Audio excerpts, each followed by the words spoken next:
बोकारो दिन भर में आज बीजीएच में शुरू हुआ कोरोना टीकाकरण, बताएंगे। सड़क सुरक्षा माह के 14वें दिन प्रशासन ने क्या कदम उठाए, जानेंगे।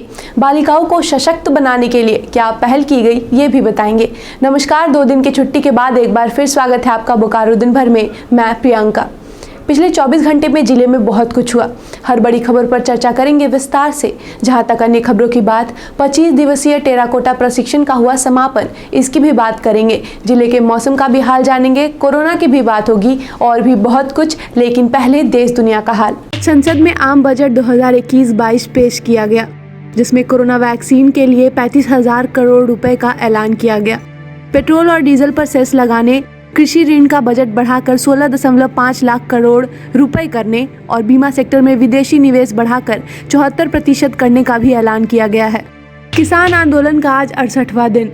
गुजरात में 9वीं 11वीं के विद्यार्थियों के लिए खुले स्कूल। भारत में 24 घंटे में कोरोना के 11,427 नए मामले, 118 की मौत। दिल्ली में 24 घंटे में कोरोना के 140 नए मामले, 4 की मौत। सप्ताह के पहले दिन सेंसेक्स 2,314 अंक और निफ्टी 646 अंक बढ़कर बंद हुआ। सोने की कीमत 490 रुपए प्रति 10 ग्राम बढ़ी, तो वहीं चांदी का दाम 3,200 रुपए प्रति किलोग्राम बढ़ा। अब एक नजर आपके राज्य झारखंड की 3 बड़ी खबरों पर। चक्रधरपुर के केरा गांव से 3 नक्सली गिरफ्तार।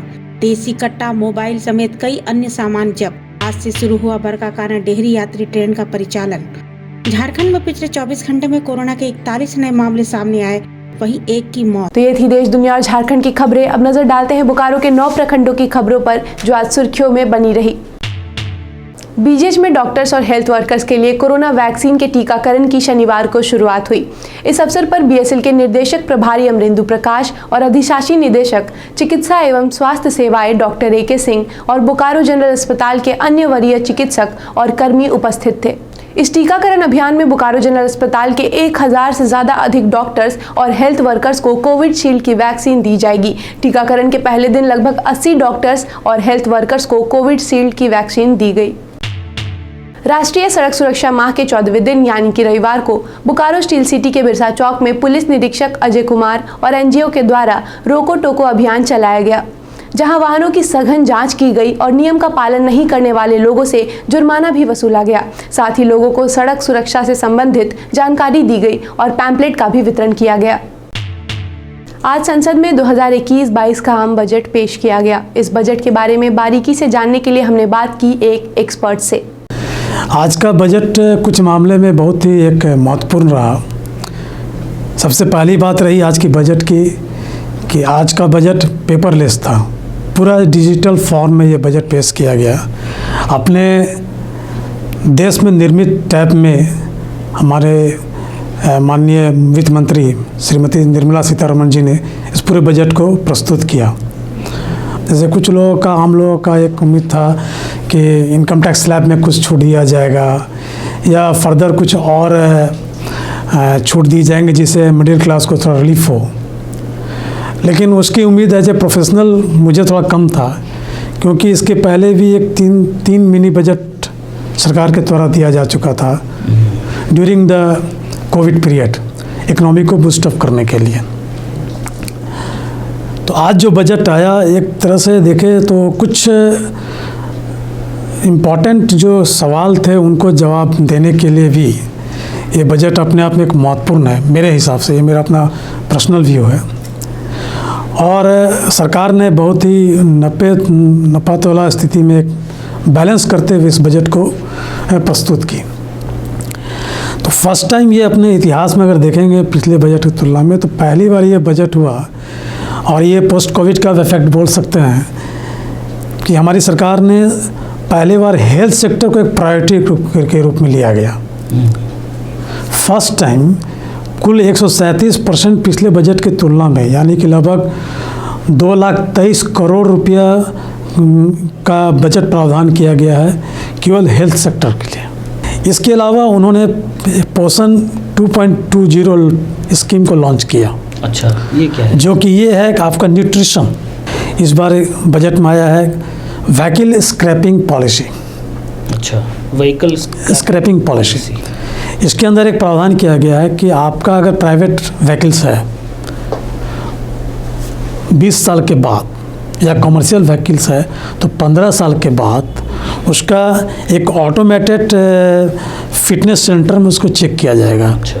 कि ये गाड़ी, ये व्हीकल जो है फर्दर यूज करने लायक है या नहीं है। अगर वो नहीं है तो फिर उसको वो स्क्रैप कर दिया जाएगा। इकोनॉमी को बूस्ट करने के लिए आत्मनिर्भर भारत, लोकल फॉर वोकल, इस पर भी कुछ काम किया जा रहा है, जिसके लिए टेक्सटाइल सेक्टर के अंदर 7 मेन एक्स्ट्रा टेक्सटाइल पार्क खोले जाएंगे, जो कि उसका लेवल जो इंटरनेशनल लेवल पर रहेगा। ये क्या होगा, इसको थोड़ा सा आप एलोबरेट करें, क्योंकि एलोबरेट आसान भाषा में हमें ज़रा।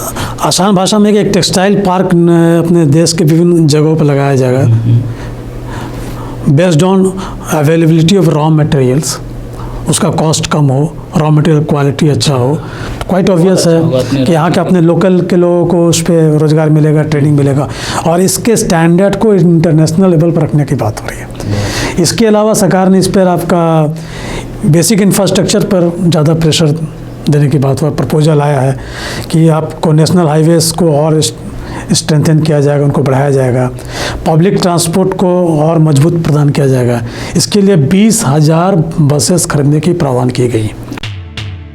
बालिकाओं को सशक्त बनाने और उनको हर मुश्किल से तैयार करने के लिए गर्ल चाइल्ड वीक के उपलक्ष्य में IMA मिशन पिंक हेल्थ के तरफ से छोटे बच्चे और बालिकाओं को सेक्टर 4F के सूर्य मंदिर में सेल्फ डिफेंस के तरीके बताए गए।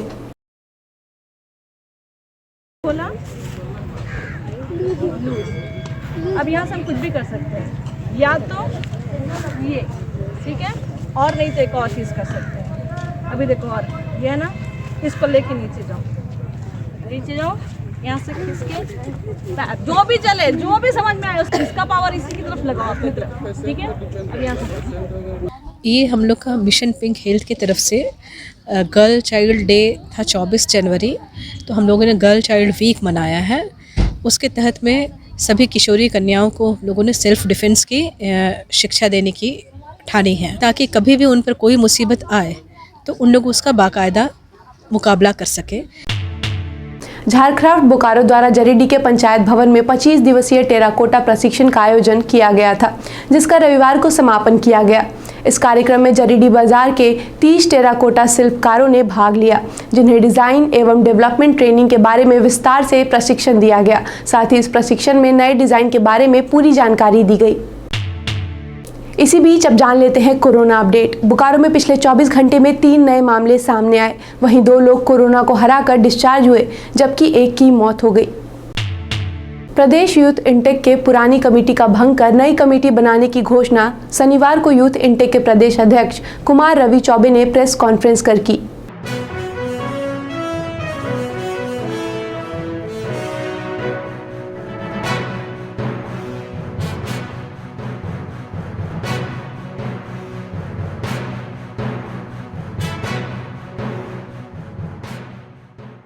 इंटेक के तरफ से हमारे राष्ट्रीय अध्यक्ष श्री संजय गाबा साहब के तरफ से, मेन इंटेक के तरफ से और सभी बड़े पदाधिकारियों का आशीर्वाद लेके मैं नवनिर्वाचित प्रदेश अध्यक्ष मनोनीत हुआ हूं झारखंड का। और हम लोग अब नए सिरे से काम करने के लिए तैयार हो रहे हैं, जिसके लिए हम पुराने सभी साथियों का धन्यवाद करते हैं। हम लोग हर 5 प्रमंडल हैं झारखंड में, हम पूरे 5 प्रमंडल में अपनी कमेटी बनाएंगे। हर 24 जिला में हमारी कमेटी रहेगी और हमारा जो रोड मैप रहेगा वो यही हमारी प्लानिंग है कि हमारे साथी जितने भी हमारे साथ युवा साथी हैं, मेन इंटेक के जितने भी गार्जियन हैं, उनके आशीर्वाद से हम लोग हर एक ज़िला के अंदर, एक ब्लॉक के अंदर, हर एक वार्ड में हम डोर टू डोर अपने साथियों के साथ जाके जितने भी प्रमंडल में हमारे साथी हैं सबको ही जाएंगे और वहाँ पे इंटेक के बारे में लोगों को बताना है, मज़दूरों के हित अहित के बारे में लोगों को समझाने की ज़रूरत है हमें। वृत्ति डायलिसिस के तरफ से रविवार को भर्रा उर्दू हाई स्कूल चास में मेडिकल कैंप का आयोजन किया गया।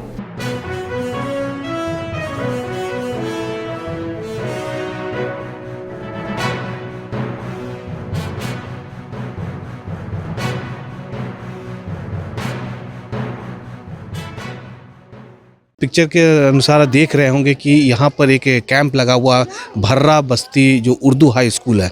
हमारे साथ है AK रवि जी, जो वो बताएंगे कि ये जो वृत्ति डायलिसिस है कहाँ पे है ये। सर, वृत्ति डायलिसिस आप यहाँ से तलगड़िया मोड़ तरफ बढ़ेंगे, जोरिया पार करने के बाद शिबू सोरेन जी का फार्म हाउस है, आपको वृत्ति डायलिसिस दूर से ही दिखने लगेगा, वृत्ति डायलिसिस LLP।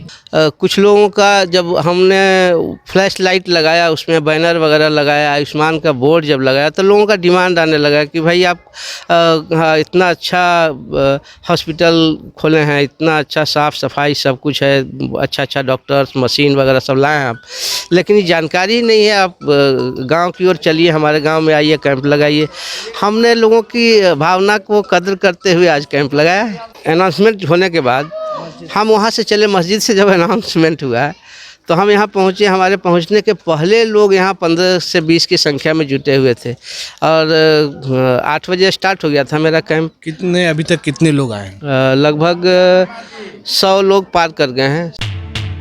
BSL के HRD डिपार्टमेंट के द्वारा शनिवार को लाभप्रदता विषय पर ऑनलाइन पोर्टल जूम के माध्यम से एक संवाद कार्यक्रम का आयोजन किया गया। इस कार्यक्रम में कई डिपार्टमेंट के कुल 41 कर्मियों ने भाग लिया। कार्यक्रम के दौरान कर्मियों ने ऑनलाइन माध्यम से निर्देशक प्रभारी अमरेंदु प्रकाश से अपने सुझाव को साझा किया। वहीं बोकारो स्टील प्लांट से जनवरी 2021 माह में सेवानिवृत्त होने वाले कर्मियों के लिए HRD सेंटर के मेन ऑडिटोरियम में शनिवार को विदाई समारोह का आयोजन किया गया। बोर्ड एग्जाम का डेट अनाउंस होते ही बच्चे टेंशन में आ जाते हैं कि अंतिम कुछ दिनों में वह कैसे तैयारी करें, और अंतिम दौर में तैयारी ज़रूरी भी है क्योंकि यही वक्त होता है जब हम पूरे साल के सिलेबस का रिवीजन करते हैं। और अगर यह रिवीजन सही तरीके से नहीं हुआ या अंतिम दौर में हमने सही से तैयारी नहीं की तो इसका असर सीधा हमारे बोर्ड एग्जाम पर पड़ता है। और बच्चों के साथ साथ इसकी चिंता पेरेंट्स में भी देखने को मिलती है। अगर आप एक पेरेंट हैं या एक विद्यार्थी है और जानना चाहते हैं कि एग्ज़ाम के अंतिम दिनों में बच्चों के लिए तैयारी करने का सही तरीका क्या होता है, तो आप द टाइम्स मीडिया का program examination tips for board जाने तिवारी सर से देख सकते हैं, जिसका लिंक हमने डिस्क्रिप्शन बॉक्स में दिया है। See, when it comes to the final touch, I call it Midas touch. Final touch is actually Midas touch. That gives you that golden achievement.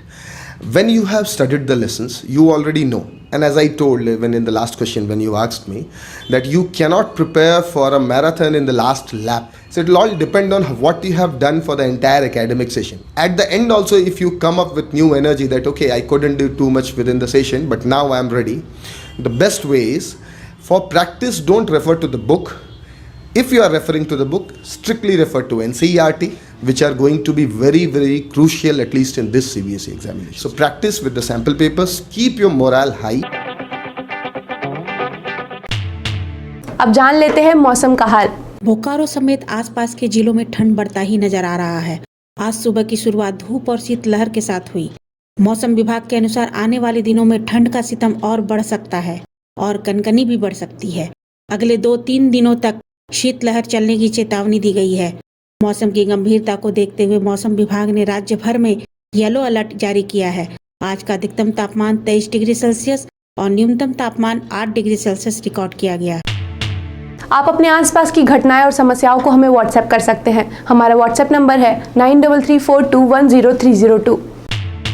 इसी तरह बोकारो की तमाम खबरों को जानने के लिए आप हमारे चैनल बोकारो टाइम्स को लाइक करें, सब्सक्राइब करें और शेयर करें। फिर मिलेंगे बोकारो दिन भर में सोमवार से शुक्रवार रात 8 बजे। तब तक के लिए नमस्कार। बने रहें thetimesmedia.com पर। आप हमें फेसबुक और यूट्यूब पर भी देख सकते हैं।